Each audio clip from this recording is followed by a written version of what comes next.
our political correspondent Olivia Utley is joined by the Reform Party MP for Ashfield, Lee Anderson. Olivia, welcome to the show.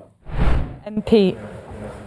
Hello, yes, I'm here with the new Reform MP for Ashfield, Lee Anderson. Lee, that was a spicy press conference with all of those hecklers. Can I ask you first, what's Reform planning to do with its newfound power? We're going to go over to that place. I think it's Tuesday we go back, Olivia, and hold this government to account, because we've seen time and time again that the Conservative Party, sadly, isn't the voice of the people. It's not doing what the public wanted it to, or what the public voted for it to do in 2019. It's time for a changeover in that place. And the Reform Party, there's only four of us, there's four MPs, but we're quite vocal. I think we can give Keir Starmer and his new cabinet a run for their money there and speak up on behalf of the British people, because for far too long in this country, that place over there doesn't represent the views of the British people. And that's what we saw last night. Over 4 million people voted for something different, and they put 4 MPs from a new party in the House of Commons.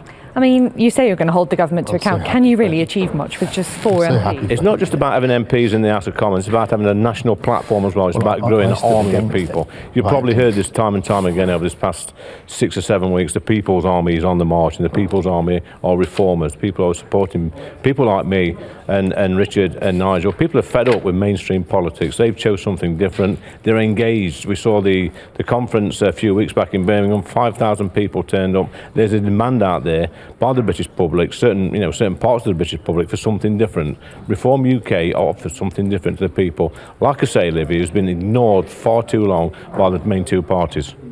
Nigel Farage, I thought, implied there that he won't be leading the party into the next election. Is he already itching to get over to the States? No, I think you must have been listening to a different speech, Olivia, or you've been on the pop this afternoon. I think he said there would probably be someone younger and better along by 2020. Well, he said that a few times, But Nigel's here to stay. He's made a massive decision to come back and lead the party.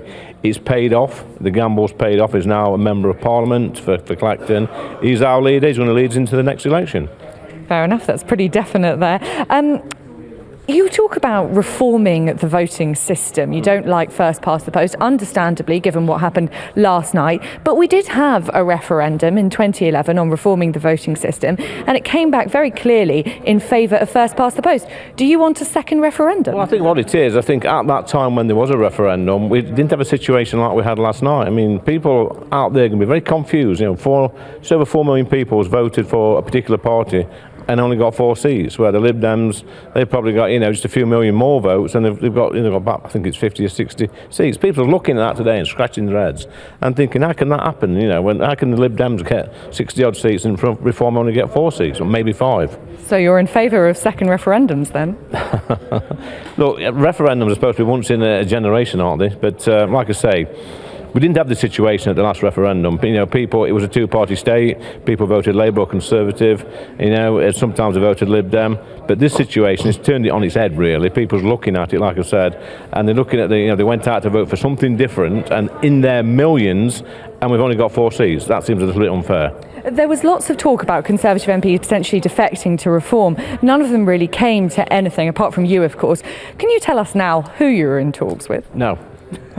Fair enough, Lee. Well, very, very good to speak to you, and congratulations on last night.